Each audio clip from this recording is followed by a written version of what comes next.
Okay. Okay, perfect. So we're looking at Shemona Esrei, and we're going through it. And as we go through it, it's really beautiful. It's just getting more and more touching and more beautiful. So if you have the same white art scroll Sidur, then I'm on page 82. I'm assuming that the other art scroll, even the brown one, might be page 82, right? Like I think they know it's not. Okay, I see a head shaking. Do you have the brown one by any chance, Cheryl? I have the brown one, but I don't know where we are. So okay. We're on page, oh, you have the brown one? So you're in Shemona Esrei. Anybody else looking in the brown one? I don't have the brown one here. Ugh. Okay, so you're in Shemona Esrei, right? Okay, so what part? You're in the part that says, Vil Yerushalayim ircha berachamim tashuv.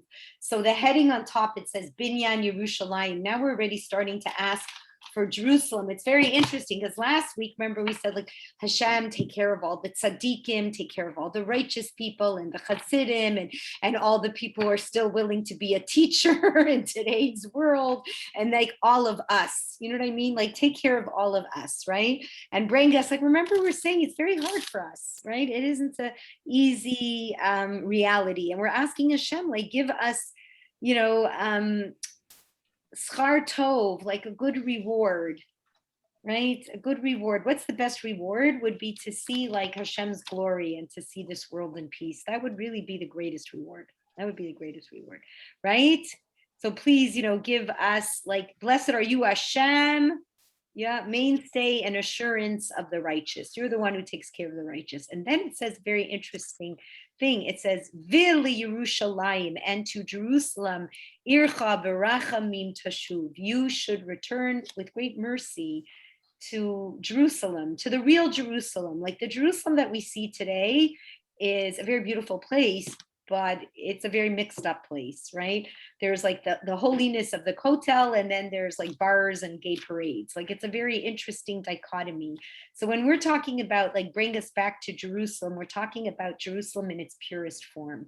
We're talking about Jerusalem, the city of God, not the city of, you know, Christianity and Islam and anything and everything. We're talking about the city of God, you know, where everybody recognizes, where Hashem comes home and he stays home. And that's one thing. Okay, I'm going to tell you that although this galut, right, this exile that we're in is extremely long and extremely difficult, it's final. And there's something beautiful about that too. You know, when you got to go to the hospital to deliver, okay, you're going to have a baby. Like, I don't know about you, but anybody go in for those false alarms, right? Like you go in and you go, are you a baby? And they go, no, you're not. Right? You got to go home. I once had one of my daughters, she just had come back from New York, and she just recently moved to Hamilton. So in New York, you know, the personality of a New Yorker is what? Okay, let's hear. What's the New Yorkers like? They're known for, you know, not like it's bordering on rude, but by them it's like, you know, like move over and I can double park and I can like, I got to get what I got to get. So my daughter, very frank. Yeah, very frank. Okay, so here's my daughter in Hamilton, which is like Hicksville. Okay, they are not, you know, anything like New York. And she comes in and she thinks for sure she's having a baby. And they examine her. They go, "You're not." "Yes, I am." You're like, "You're not. You have to go home." "I'm not going home." I'm like, "So and so, honey, like maybe we should go home." "I'm not going home. I'm having a baby." I'm like, no, I don't think so. Okay. "Well, I'm not going home." I said, "Okay, we'll walk around for a while, you know what I mean? And we'll check it out." Okay, so we're walking around, right? And then she goes, "Okay, I'm having a baby." So they go, "Look, lady, we'll give you another little check, but we don't think so." They check her and nothing, literally nothing. So she's like, "Well, if I was in New York City right now, they wouldn't let me go home because I'm having a baby." So they turned to her and they said, "Honey, you're not in New York City. You're in Hamilton. So go home." All right. So what's going on here? So this is us, okay? Like, it's like we get a Beis HaMikdash, and then we lose a Beis HaMikdash. And then we get a Beis HaMikdash, and then we lose a Beis HaMikdash. But this time Hashem is saying, you're having a baby. and you're never going to have to go anywhere else but here. You're going home, and this is forever. And that is worth a lot. So yeah, it's a long, hard struggle. It's a long, hard labor, but it's for the real deal. And we don't have to do it again. And that's a huge, huge, huge, huge blessing. So when we're talking about build Yerushalayim now, we're not talking about Jerusalem with Ben Yehuda and with cool nightclubs and with the best place to buy, gorgeous clothes. We're not talking about that Jerusalem. It's a part of Jerusalem, but it's not the Jerusalem that we're talking about here. When we're saying, Hashem, build your city with mercy and come home, it's the last time. No more, no more, no more. We want a world that the spiritual is very revealed, that the whole entire world understands what its purpose is, and that we're living from a soulful place and not from a place of struggle between body and soul. But we understand soul is the rider and body is the horse. And that's what you're asking for when you're asking for here. So it's very, very beautiful. And the reason why this is connected to tzaddikim, okay, why is this connected to tzaddikim? Is because the righteous will never feel fully accomplished and fully connected unless we are in a situation like that. Do you know what I mean? So we're saying, like, please Hashem, give your righteous people, your Hasidim, your teachers, your people who still love you, the ones who are still barely holding on, give us the ultimate reality. And that's living in your house together with you in the right place. Do you see? Does everyone get it? It's very, very beautiful. I think it's a very beautiful idea. So now I want to tell you something that I myself didn't remember.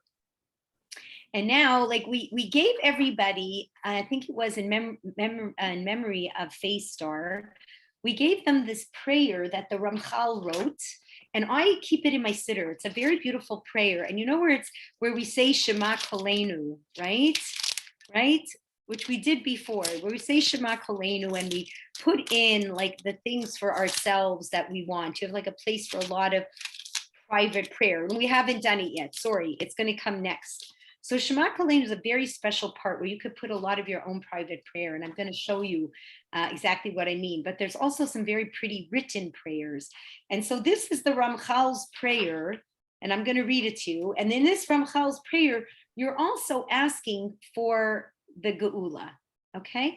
And it's interesting because when we're talking about this here, we're actually talking about the fact that there are two Jerusalems. Does everybody know that? There's a Jerusalem Shalmala. There's a Jerusalem up in heaven. Like they say, when the third temple is coming down, we're not building it. It's already built up in heaven. It's just going to come down. Right? So, like when you see it, like you see people like lift houses on cranes and then they move it over and they put the entire house on another location, right? What are those, like there's like this whole show called Tiny Houses or something. I forgot what the show's called, right? So this is like an incredible idea. We're actually saying that in Shemayim, as we speak right now, there's another Jerusalem. And in that Jerusalem Shalmala are all of the righteous people, all the self-sacrifice, all the neshamas of people who died going into crematoriums, like screaming, Ani Mamin B'Amuna Shalema B'Vias HaMashiach. Beis Hamikdash, like people who were willing to die for Hashem, right? Who were burned, literally burned. Fires that ravaged the Jewish people through history, with Jews still holding on and saying, no, I am yearning for Mashiach. I'm yearning for the day I get back. I'm yearning for the Jerusalem. So they actually say there's this Jerusalem on top. So when I was reading this prayer, I couldn't understand a lot of what the Ramchal was trying to say. But now that I get this idea that there is this Jerusalem above, and it says, like, it's very interesting. So there's the physical Jerusalem that we see, the Jerusalem Shalmala, the Jerusalem up in heaven, right? Where you see all these neshamas of hundreds of thousands of millions of tzaddikim who in the past 2,000 years hoped and prayed for the rebuilding of Jerusalem on earth, right? And the Medrash tells us that Hashem says, I will not come to the Jerusalem in heaven I won't bring that one down until I visited the one on earth. Like until Mashiach comes and changes the earth here, right? Changes our understanding and our connection to Hashem. Then when he does, it will all come down and there will be a revival of the dead. All these people who prayed all these years for the rebuilding of Jerusalem will merit to see it. Like no one will have missed the end of the show. Everybody is there waiting for this end of the movie. It's like really a very beautiful thought. So I just wanted to read this to you. So this is what the Ramchal says that we should say. We should say this prayer every day. And so it says, may it be your will, O Lord our God, and the God of our forefathers, that you shall receive with goodwill the prayers of your people of Israel, okay, which they have prayed to you in all the generations, everywhere in the world, particularly in the Holy Land of Israel. So he is right now talking about Jerusalem Shalmala. He's not just talking about the people on earth today. He's even talking about the tzaddikim who prayed before. And he's saying, like, have in mind their merits, their sacrifice, their belief in you, and don't forget, and bring Mashiach. So it's interesting. You'll see, okay, so let me proceed with this, okay? So, and this is what it sounds, in all the generations everywhere in the world. And then he says, particularly in the Holy Land of Israel. And in the merit of these prayers, you shall tilt the scale of merit to redeem your people of Israel, a complete redemption. And I love these words because when we ask for the Geula, right, it's a little scary, right? You know, sometimes they tell you there's going to be this war, Gog Magog, all these like crazy things that sound incredibly scary when the Navi talks about it. So it's a very nice idea for all of us. When you're asking for the Geula, this is how the Ramchal tells us to ask. Ask for it with kindness and mercy, miracles and wonders. So when we're saying, you know, Hashem, you know, bring back this base of Mikdash, bring it back with chesed, bring it back with rachamim, bring it back with nisim, bring it back with niflos. You know, like, and I think it's very important for us to qualify. I really do. I really do. Because we've had a very harsh history. And the last thing we want to see, please Hashem, I don't want to see that kind of cruelty ever again. I don't want to see anything like that to the Jewish people again. I don't want to see 6 million people cremate. I don't want to hear any of that. That kind of brutality, that was more than Dayenu, you know? So here you're saying to Hashem, this is how you want it, okay? And then it says, and you shall subjugate under your kingdom, the kingdom of blood, which is the kingdom of Edom. Okay, so that's Esav, who's always gone after us. That's the kingdom of blood, right? And the kingdom of Talo, which is the kingdom of Yishmael. In the merit, so in whose merit should Hashem bring this Geula? So here, in the merit of all the true righteous individuals who lived until this day, and in the merit of all the righteous who are with us today, right? In the merit that we yearn to see your complete redemption. So we're actually asking Hashem, it's exactly like that. All of those people in the past, right? All of those people who were part of this chain of history, all the people like your parents and your great-grandparents, everybody else who held the torch for you and then passed it on to you, passed it on again and passed it on again with such incredible sacrifice under such incredibly difficult, dark times in their merit and in our merit that we still hold this torch. We still want to be part of this, you know, race to the finish. We're still willing to, you know, put our skin in the game and still pass it on, right?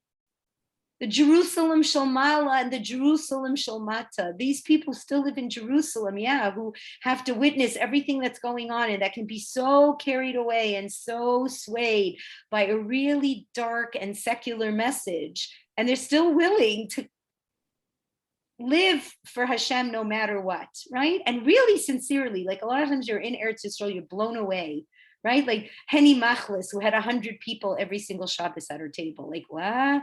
You know what I mean? Like you see people in Eretz Yisrael, their kindness, that the kind of sacrifice they have for the Jewish people is supernatural, right? Right? Okay, so what do we want here? Okay, so complete, please God, send us promptly Eliyahu Hanavi, your servant, and the King Messiah, and crown him on the people of Israel and on the whole world. Please God, do not return our prayer empty. Like the hardest thing is when you keep davening and davening and davening, and it just doesn't feel like the answer is coming. But really, we know like every day it's that much closer. It's just that much closer, just by the time passing, just by another day passing, right? Please, God, because we put our trust. Why don't I want you to give it to us empty? Please listen to us, because we put our trust in you.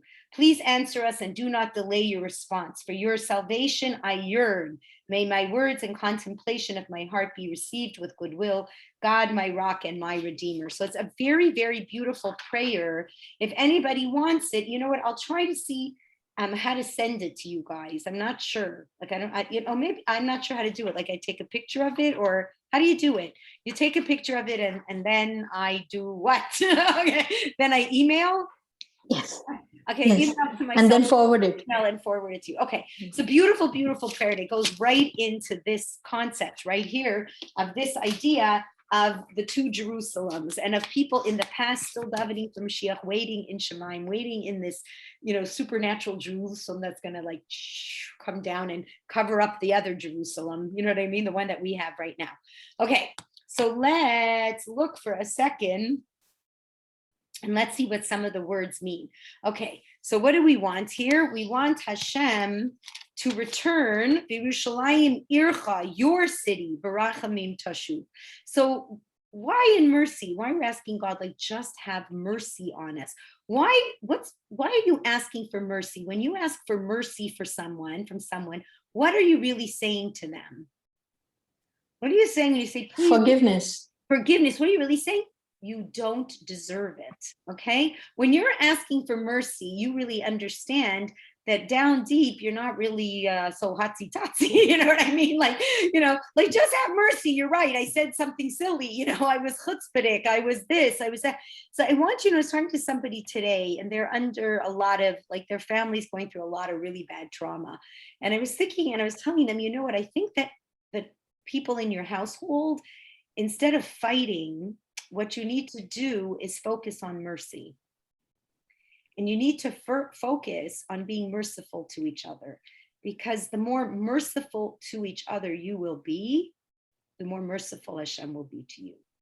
But as long as you are being so harsh and so cruel to each other, it's very, very difficult for Hashem to have mercy on you. Do you know what I'm trying to say? Right? Because we say, like, in our reality, like everything that we do, every way we act is always mirrored by Hashem. So, we're asking for Hashem's mercy, then what do we have to be? Unmute. What do we have to be? If we want Hashem's mercy, what do you have to be? You have to be merciful. So it would be very good for us. And again, to remember what mercy means. Mercy means even if you don't deserve it. Just, I made a mistake, I understand it. Just have mercy on me. I'm crazy, I'm nuts. I can't control it right now. I just need your mercy. Anybody here would have loved to have mercy? Like when people yelled at you, or your boss, or your parents, or your spouse, or your kid, like, what would you have done for them just to have had some mercy? Just to say, you know what, I know it was a hard day. I know you just lost it because it was just too hard for you. I can appreciate that. It's okay. Right? Like, imagine what it's worth. Like, imagine in your own reality how much you yearn for people's mercy. Just forgive me. Don't talk about me. Don't make me feel bad. Don't say all the bad things I did. You're right. I don't deserve your love right now. Just have mercy. Right? Have mercy. So how do you bring ourselves to have mercy? Like, I'm being honest. It's not such a character trait. Like, we all think, and generally, we have been in this gullus a long time. A lot of the character traits that Jews have is being eroded because the world is not practicing it at all. So there's very little mercy today. Oh my gosh, people eat each other for breakfast today. They cut you up. Right? They destroy you on Facebook. They destroy you. They destroy each other, like the politicians and this one. It's they destroy each other. The words that they use and the accusations, and no, like it's beyond anything I think we ever lived in history.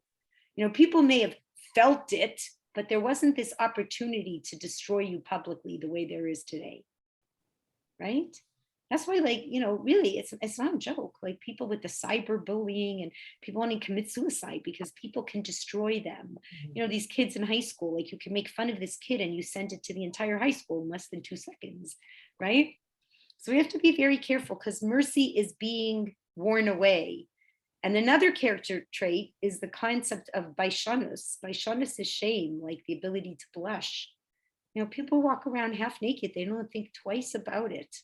Not twice, like nobody blushes, right? So we have to be really careful, all right? So when you're asking for all of this, you really need mercy because we're not necessarily being so merciful and we're not necessarily being so careful with what we say. And we say things like, you idiot, I hate you. If it was up to me, I'd be divorced. You're a loser and you've always been one. Like, people do talk like this. Okay, let's not pretend we don't, right? Like people lose it on each other. You hear people swearing, say the worst words to each other, right? Swear, like really like vulgar, like, I'm not going to repeat these things, right? That's because we have no more mercy. So here you're asking Hashem, like, please, if we need mercy, yeah, you do. So then we need to practice mercy ourselves, okay? Okay, perfect. If anyone has anything to say, like, oh, please feel free to add in. Okay, so we want Hashem to go back to Yerushalayim Ircha, your city, right? Hashem's city. So you want Jerusalem to turn into Hashem's city. So before he comes, put it like this, you're about to have a guest come over, right? What do you do in your house before the guest comes over? Let's be real. Like that's what Clean up. Okay. You pick up everything, you clean up. Why are you doing that? Why are we doing that? Maybe to feel them welcomed. Yeah, you want them to feel welcome. You want to be respectful. You want to, I guess you want to please them, impress them. And in other words, like Hashem saying, I'm happy to come back to my city, but I think we better clean it up first. Okay, you can't exactly have Hashem come to the city right now. Okay. So this is an important thing for us to know. So even when we're in Jerusalem, okay, we can't maybe control everybody else's mess, but we're in Jerusalem. That's why, it's interesting. It's a very interesting concept, and I'm explaining to you now.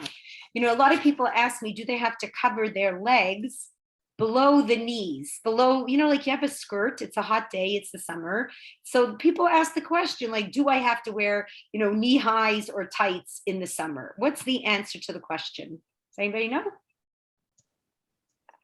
What's the answer to the question? Seriously. Anybody know? No? Okay. It depends on the city. Do you know that? So let's say here in Thornhill, we're not so makbid. You don't see people around here so like, whoa, and we're all dressed in black and all covered up, and we're not.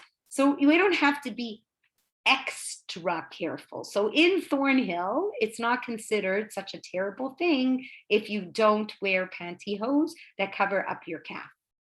In Jerusalem, should you wear pantyhose? Or shouldn't you wear pantyhose? What's the answer to the question? Yeah, maybe you should. You should, because it's Ircha. And in Jerusalem, you have to be a little more tznius, because it's God's city, right? When you're next to the Kotel, they don't have it anymore. But who remembers the Kotel police, the tznius police? Cheryl, remember them? The tznius police, like these women would walk around. If you had your legs crossed, you're sitting like this with your legs crossed in front of the Kotel, they'd come over to you and say, excuse me, you're in front of the Kotel. This is Hashem city, put your legs down, right? Do you remember this, Cheryl? If you're wearing bright red, anything that was on the border of any question, it's Hashem city. In Hashem city, you're in the king's palace, you have to dress a little different, you have to behave a little different, you have to pick it up a notch. You're a farmer in the Galil, Fine. It's hot, it's different, you're on the farm. You know what I mean? We don't have to be overly, right? We're not going to overextend ourselves. So when you're so I have a question. So in August, if you go to Israel, it's so hot. Still, if you're you visiting have to wear your knee highs. full. Yeah. Like I don't wear the whole pantyhose because I'm dying, but I'll wear the knee highs, right? You know, I look like a bubby, you know, those bubby. Okay. Even now I what? I am a puppy. Okay, Cheryl's punished. No, you're right. Okay, you're right. Okay, but it's just interesting. So when we're saying Yushalayim Ircha, we're really talking about this is God's palace. Like it's not like, you know what I mean? It's going to be his place. It's going to be a spiritual, beautiful place. You're not going to be upset about it. Your body's going to want to do the right thing. Now the body has a different temptation. Then it's going to be like, yes, you know, it's just an interesting idea. So we want him to Hashem to return, tashuv. That's the hardest thing. Why does God have to return? Because he came into exile with us. That's how much he loved us. So when he left his house and he got kicked out, he said, I'm going with my people. And so that's one thing I actually feel good about, that we are not stranded here by ourselves. Hashem came with us, and then we're davening that he should come back. Now, it's very interesting here because this was a very beautiful idea. So it says, "V'tishkom besocha kasher dibarta." You should live in it the way you spoke, right? Because Hashem, this is the promise the Jewish people have been holding on since Avram Avinu. Okay, so you have to realize that God said to Avram, they'll be exiled, they'll be this, they'll be that, you know, they're going to go everywhere, but I promise you, it's all good in the end. And if it isn't good, it's not the end. Okay, so we've been waiting for this for a very long time. So here it says, Bone osa bekarav biyamenu binyan olam. So we want you, Hashem, to build it. So the question is, what is Hashem building this Beis Hamikdash with? So there's a lot of beautiful answers to this, okay? So they say that this Beis Hamikdash that's being built, this third one that's going to last forever, is built with sapphires and rubies and fire. So it was destroyed with fire, right? And if you think about it, I was thinking about it, fire has destroyed everything. And every time a missile hits something, there's fire. You know, I thought about it. Like I think about it, like even today, like nuclear wars, everything is fire. You always see everything burned. So what's the fire that Hashem is going to build with? We're so used to fire being the destructive force. So this is going to be the fire of the sacrifices that the Jews made with their own lives. Right? All those people in a crematorium, all the bombs and missiles that have fallen us, all the burnings in pogroms and in what's it called? In crusades. Like, you ever think about how much fire the Jewish people have been to? What did they do in Spain? Either you became a Christian or you were burned on the stake. So all this fire that was so incredibly horrific, Hashem's going to say, no, it's with this fire, right? All those holy souls, they're standing up in Shemaim, they're waiting for the day that all that fire is going to be used to build this third temple that will be forever. So they also say a very beautiful idea. What's the bricks and the sapphires and the diamonds? Reminds me of Mrs. Hochman, you know, who like all her children are her pearls and her sapphires. So this is what it is. Okay, that's us and all our mitzvahs. So they always have, like in a lot of preschools and Jewish day schools, they'll tell the kids, your mother will write you a mitzvah note. What's a mother's mitzvah note? Does anybody know?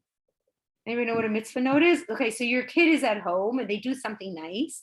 So you send back to the teacher, Shloimi, you know, put his shoes away today, or Shloimi gave tzedakah, or Shloimi listened so nicely to mommy. They take those mitzvah notes and they have a wall. And they say, this is the wall that's building the Beis Hamikdash. It's the wall of all your mitzvahs. That's where this concept comes from that they practice in preschools. It comes from this, because the Medrash says this is what's going to happen. Hashem is going to build this Jerusalem. So he's going to build it with the fire of our sacrifice, with all of our mitzvahs, with the children we brought into the world, the jewels and the sapphires that we brought here. And that will be a lasting Beis Hamikdash, because that is not made out of bricks.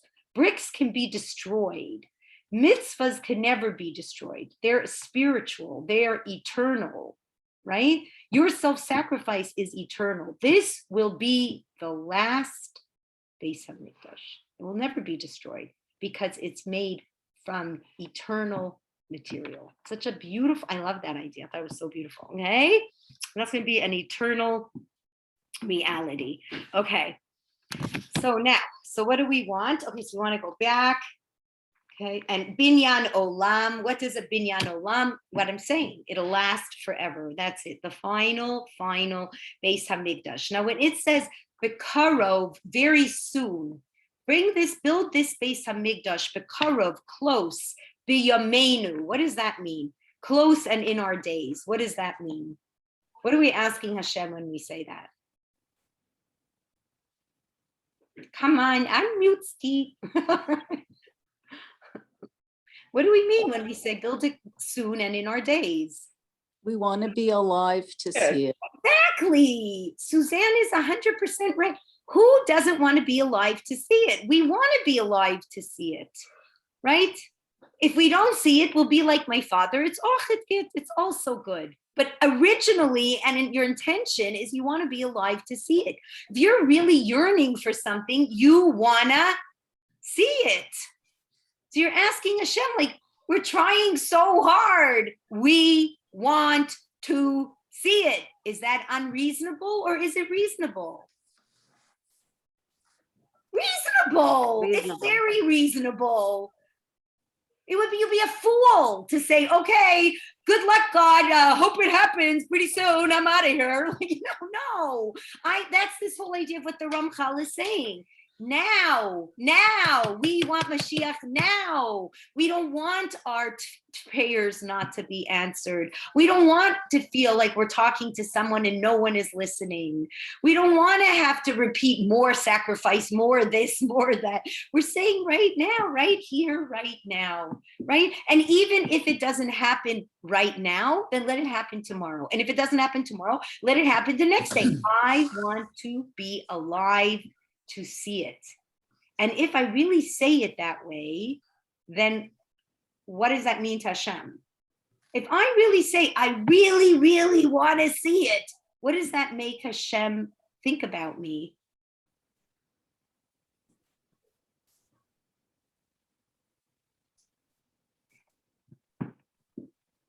Come on. Hashem knows what you want. Right. Hashem knows what you want. And if you're saying, and you're persistent. Yes, and you're persistent. Like, let's get real, okay? Everybody get real. You have a little kid, right? This happens to me every day, because one of Moshe is so persistent. I can't take it. That kid who goes, I want a gum. Okay, I'm the bubby I'm always chewing gums. So always asking, I want a gum. So I'm like, Moshe, we have to ask mommy. No, I want a gum. Moshe, I don't think I have any gum. You have gum in your puss. I don't have gum in my puss. You have gum in your womb. I don't have gum in my room. What does he do? Walks upstairs. He's 100% right. There is gum in my room. He gets the gum. He brings it downstairs. I want gum. Okay. So what happens? What does Bubby end up doing? Giving him one. He gives him a gum. Now, if I go, Moshe, you can't have any gum. And he goes, okay. Then what happens? No gum. So Hashem it's almost like Hashem is trying to see, like, really? You really want it? So how are you asking for it? If you really want it? Desperately, yeah. Right. So if you are not saying Uvenei Yushalayim desperately, and you don't say those words nice and loud, Bakarav b'Yameinu, then you don't really care. And let's be honest. Okay? So this is it's an important point, especially when you're going to be asked on the final exam. You get to Shemayim, Hashem's going to say, did you yearn for the Mashiach? So you're going to say, yeah, I did. And Hashem's going to say, really? How do I know you did? Well, I asked you, didn't you? Well, no, you really didn't. You asked a little bit, every time things went bad, like you were having a bad day. Oh, come on, I really wish Mashiach was here. But that wasn't really wanting Mashiach. That wasn't wanting Ircha. That wasn't really wanting me. You just wanted not to feel frustrated. You know what I'm trying to say? I think it's just very, very, very important realities. Okay. Let me just say, I just want to make sure I'm not missing anything because it is not so easy. Okay. So now, V'chisei David Mehera Lesocha Tachin. Okay. This just gives me so much comfort. I so hope that this is true. So it says here that we're asking for the chis, that literally the throne of David. So some rabbis say that it will be David who will really be this Melech HaMashiach. Like if anyone would deserve it, don't you feel like it was be David HaMelech? Like, I don't know, who suffered more for the Jewish people than David HaMelech? Like really, really, really suffered and left us with Tehillim, which was equal to the 5 books of Moshe, right? Like nobody. So I really hope so. It would be so. There's rabbis who mamish say it will be David HaMelech himself. That would be incredible. I'm sure it also is his descendants, okay, the descendants of David and Shlomo, right? It will be them. And that's what we're asking. And they're going to be the ones who are going to lead the Jewish people. So either it will be David himself, or it will be like a reincarnation of his soul, be a Gilgul of David. But somehow we know whatever will be, it will be a descendant of David HaMelech. Okay. Now, so it's interesting when it comes to Mashiach, there was almost an opportunity for us to have known exactly the date of when Mashiach was supposed to come. Does anybody know when that opportunity was? There's an opportunity. Yaakov on his deathbed. Yes, Yaakov thank you, Kieran, amazing. Yaakov on his deathbed. Okay, so Yaakov on his deathbed had gathered all the sons together. He's going to give them a bracha. Remember, he's very, very nervous. He's very nervous. Like he doesn't see well. He wants them all to be next to him. He's had a really hard life. He lost Yosef. There's always this cloud of whatever happened. How did Yosef end up in Mitzrayim and these brothers? There's always this cloud, of Yaakov, did the brothers sell him? Did they not? Don't think that it was such a pashut, wasn't such a simple story, right? So he's gathered all these sons together, and he knows that these sons represent what? What did those 12 sons represent? The entire future of the Jewish nation, okay? So you realize that the Jewish nation comes from this family. So this family has to have what we call royal blood, this family has to be a foundation of really good tzaddikim. Okay, we can't have any black sheeps or any, wandering realities here, or it was hard enough, right, to be who we are. So you really want to have good, solid neshamas, all right? So he's very worried, he's asking them, are you all on board, right? And what are the famous words they say? Shema Yisroel. Listen, Yisrael, they're talking to Yaakov. Another name for Yaakov is Yosef. Hashem Elokeinu Hashem Echad. We get it. God is one for us. And he answers back, Baruch Shem Kevod Machuso Le'olam Vo'ed. This is incredible, God. Your name will be, honored forever and ever. Hey, wonderful. And then he's thinking to himself, it's very prophetic. He knows that the Jewish people are going to go now to Egypt, and they're going to go to through hell. They're going to go through really horrible times. They're going into Galus. So what could make them feel better? What would make you feel better if I told you, you're going into prison, but let me tell you, your children will take you out. Yes, you'll get out. And this is the date. If you would know the date of when you're getting out, the same thing, when you're exercising with somebody and then the trainer says to you, okay, and the person's like, I can't take it. They go, 15 seconds. You got 15 seconds? Suddenly the person's got 15 seconds. Once you know when something is going to end, you're assuming it will be better for you, right? But Hashem says no. And he told Yaakov, you cannot tell the Jewish people when the end is. So why do you think that is? And it says, Hashem, I give no one permission. He never gave any Navi. And actually, I want you to know, this is something you have to memorize. If anybody tells you, and throughout Jewish history, this was a big mistake. anyone tells you Mashiach is coming in the year 2000, whatever, 2026, in the month of Av, what does the Torah tell you? You're not allowed to believe them. Do you understand? Why are we not allowed to believe them? Because Hashem said, I am not telling you. So if anybody comes up and saying, the Kabbalah said, and this moon is over here, and this is this, and the Meforshim, you are not allowed to believe them. Why did Hashem not want us to know? Why did Hashem say, it's all going to be good in the end? Hold on. And when the end comes, you will know. But I'm not telling you before that. So tell me why. Hard to hold on.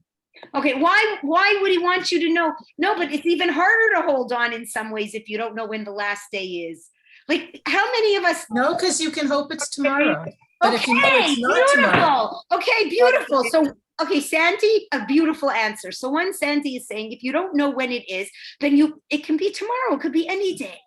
If you do know when it is, for a lot of people, they would give up hope. They wouldn't be close to Hashem. They wouldn't do anything. Oh no, Mashiach's coming in a month. Better do tshuva now. You know what I mean? Oh yeah, like, you know when you procrastinate till the very end? So all of those reasons are very substantial reasons. Most of them is to have a lot of faith in Hashem. Most of all is to have what Sandy had said, for us to have a lot of hope, and to keep wishing and davening and praying. And the more you wish and the more you daven and the more you pray, the more you want it, the more you hear about it, the more you learn about it, the more you know what you're yearning for, right? Maybe if you think it doesn't matter how many mitzvahs I do now, what the difference if it's coming at this time. So whatever I'm doing doesn't have an effect. Exactly. If you don't know, then you keep doing Okay. it because you Beautiful, Karen. That was a beautiful answer. Okay, beautiful. Did everybody hear what she said? Everybody got what she said? Say it again, Karen, because it's a very good answer. Not everybody got it, so say it slower. So if we don't know when Moshiach's coming, we know doing mitzvahs and keeping the Torah from generation to generation is a possibility of bringing Moshiach sooner. If we know when the date is, then so what's the difference if I do a mitzvah or I don't do a mitzvah? Moshiach's going to come on that date anyway. Right, beautiful. So these were great reasons. So all of these is like you're being part of the process. That's what you're saying. Like Hashem is saying, I need you. I'm not going to tell you when it is because exactly what Karen's saying. Okay, so if it's then, what's the difference? It's coming no matter what. So Hashem says, no, it's not.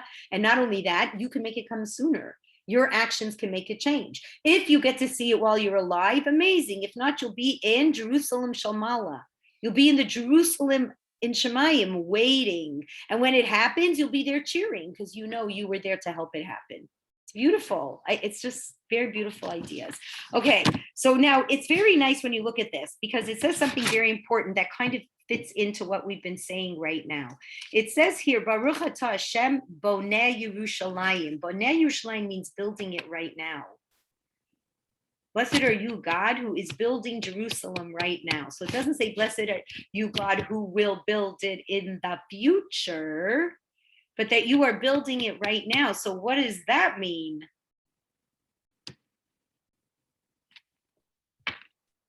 The mitzvah notes, Yeah. it's building it right Right. now. Right, we're building it right now, and he's using those mitzvah notes. So everybody, you could anywhere you go in Toronto, you could watch a condo go up. Okay, right? There's like no place that there isn't a condo. Okay, so you go past the fence, and what do you see? A big giant pit. That's what you see. You know that, like this huge giant pit. Okay, what's the purpose of that big pit? Does anybody know? The foundation they're making. Yeah. So the deeper the foundation, how does it impact the building? Well, look at now with this foundation business, you see with the Stronger the building. Yeah. The deeper the foundation, the stronger and taller the building can be. Okay. Hashem is Boneh Yerushalayim right now. As we speak, Jerusalem is being prepared for Mashiach. And that makes sense because it's true. How do we know? Ingathering of Jews from all over the world, right? When Eretz Yisrael first started, there was much less Jews in Israel than there was in New York. Now there's more Jews in Israel than there is in New York, right? Jews are coming back from everywhere. It's yeshivas, seminaries. When people go to learn Torah, where do they go? They go to Israel. All ages go. Right? Our age, young age, kids, everybody goes to Israel to learn Torah. Why do we take all those missions to Israel? Yeah, like Cheryl, why don't we take him to Miami? Okay. Maybe we should right now. But why, right? Why are we taking them to Israel? Because Hashem is building Israel. He's getting it ready. And you feel more spiritual in Israel. That's just the way it is. The air is more spiritual. Everything is more spiritual in Israel. Okay. So Hashem is building it right now. So that's a very, I think that's very comforting for us. I really think it's very comforting for us. Okay. Okay. Beautiful. Okay, so let me see. So now when you go into the next part, so I want you to know though, that when you are saying these parts, when you are saying these parts, you should have in mind that you are fulfilling the mitzvah of yearning for Mashiach. This is where you do it. So it's very important. Okay, so like, you don't have to feel bad, like, how am I, fulfilling this mitzvah when you say these words, okay? Okay, so now we're gonna go even into more. So then it says the next paragraph is talking about the Malchus of Beis David. Okay, so we're not only, and I think this is so beautiful because David HaMelech with all his heart wanted to build the Beis HaMikdash, right? All David ever says is, I just want to be close to you, Hashem. That's all it is. Like, Shavisi Hashem Lenegdi Samid, I just want you in front of me. All I ask from you is that I get to sit in your house. All I want from you is to let me build the Beis HaMikdash. That's all he wanted, right? But because his hands were very bloody, he was a commander, he had to fight in many wars. Shem said to him, I can't let you be the official builder. It has to be, Yerushalayim is Ir Shalom. It's the city of peace. It has to be done by, like Shlomo. What did we say? Sham Shalom, right? We have to do it with Shlomo Melech, who has represented peace. What did David HaMelech get to do? He got to collect all the material.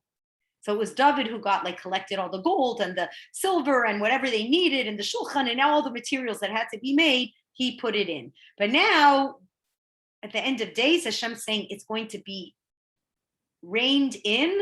Who will be the person who will lead the Jewish people through this whole incredible period of time forever and ever? It will be someone from the house of David HaMelech. So that's a really nice idea. So we're saying Es Semech David Abdecha Mehera Sasmiach. Okay, so the offspring of your servant David, may you speedily cause to flourish. So the word semach means to sprout.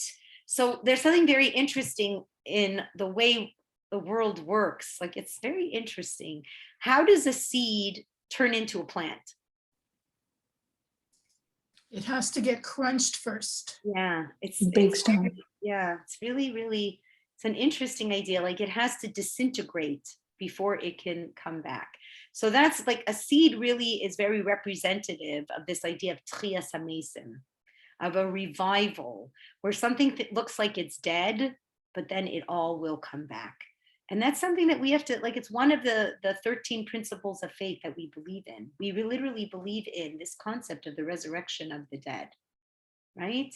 So that's what we're saying. Like, this kingdom of David has been dead for 2,000 years. Like, if we had a king over the Jewish people, no. Right? I don't think what's his name, Bennett, is from the family of David. I'm just being honest. Like, we haven't had any of this. So it's like scary. You're actually thinking, like, how's this ever going to come back? So this is what Hashem says. Sometimes things have to be destroyed to be revived.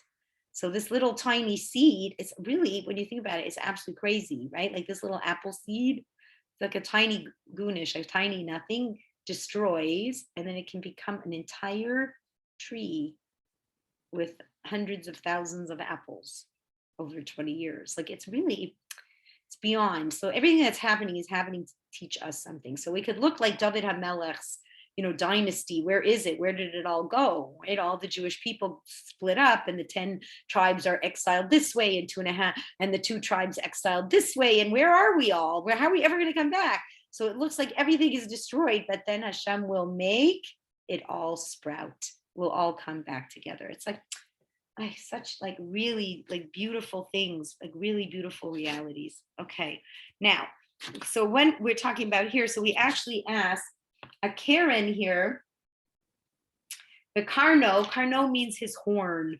Okay, so what's this horn? It's like a shofar, like, so what's this idea of shofar? Like when they anointed kings, when you're announcing big announcements, wake up everybody, it's a big alarm. It's like, so this is what we're asking for here. Okay, we're going to wake up, we're going to announce, we're going to pronounce, like, whenever you watch the old movies and the king is coming, all the horns are blowing. Okay, so this is the visual of what you're looking at here. All right, now this horn, this concept of a king, okay, what does a king do?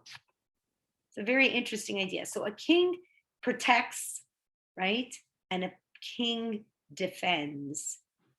So the king protects us and it defends us. That's what will be. Because Shem, in the end, like this whole, like that's, I think, the way the Jewish people are feeling right now, like in the gullus that we're in right now, and the things that are moving around and changing and everything that's happening.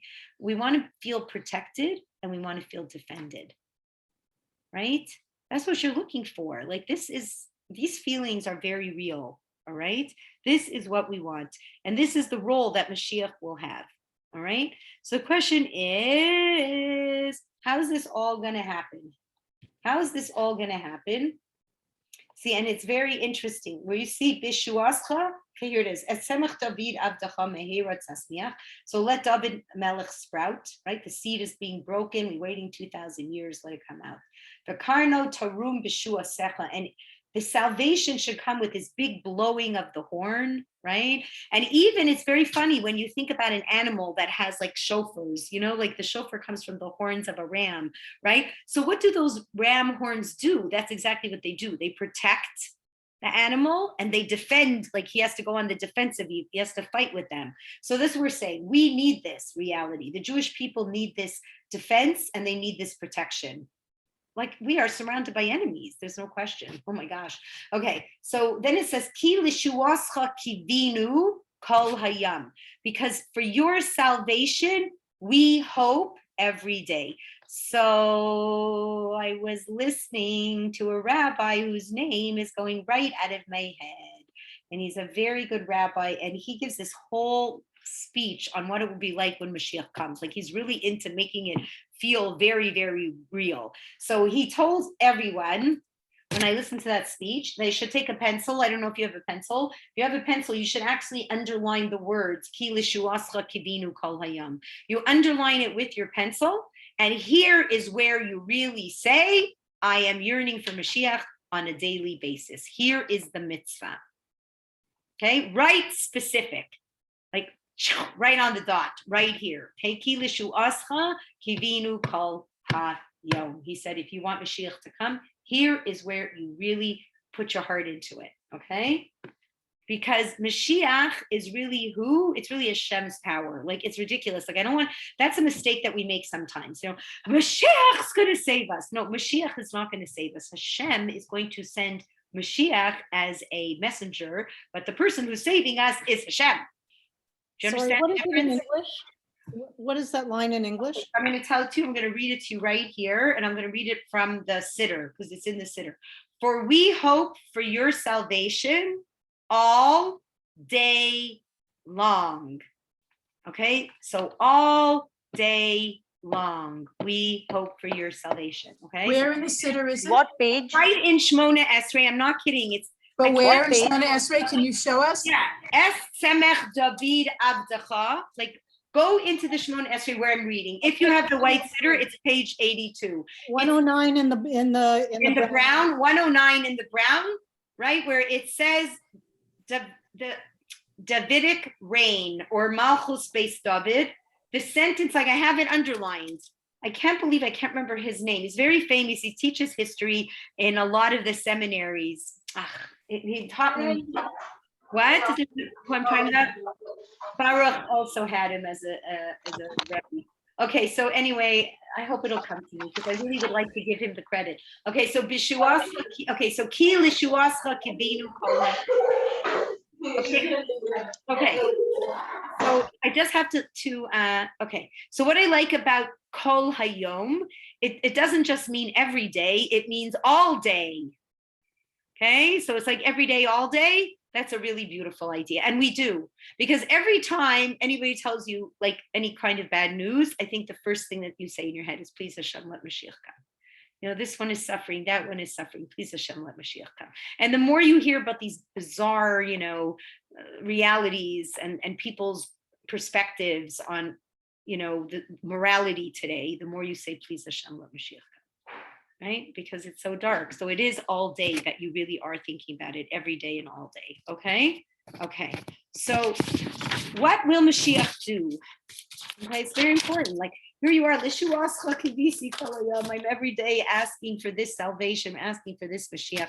So I think we have to know who he is and what he is. So there really is two, right? There's really going to be three. Let's put it this way. There's three really incredible roles of three great leaders that are going to have to be filled.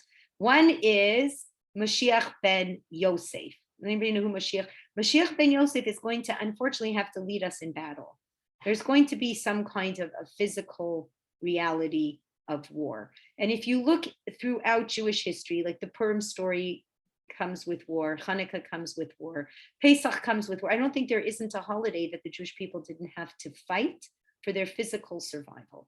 And really at the end of days, we have to do something that's very important, which I know is very, very hard for Jewish people, is to actually eradicate evil. You know, so how do I know it's hard? So I'm going to tell you this, like I had it happen every time I do it. Every time I do in my personal training, I try to do like boxing. Okay, I have like a boxing thing. So I ask these nice Jewish women, I say, I want you to get rid of your frustrations. You know how they do it?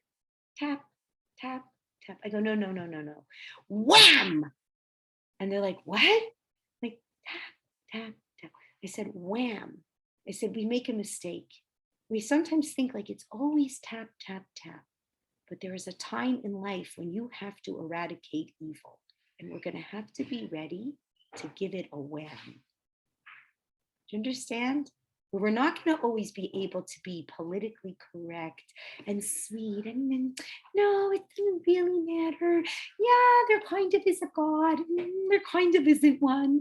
You know, there kind of is a Torah and there kind of isn't one. There's going to be a time, right? We're going to have to really stand up for what we believe in. And we have to be really strong. And we have to really whack, right? The Jewish people are going to have to destroy Amalek. It's not going to be, well, we're going to keep this alive. And what about that? There's no reality. So that's what I'm saying. There's going to be a time that's going to be a Mashiach. And we're going to have to stand behind him. We're going to have to stand behind him. And it might hurt. Right? And there might be people around us who are going to say completely the opposite. And we're not going to be able to go, that's okay. We're going to actually have to say, no, it's not okay. You know, it's going to be hard.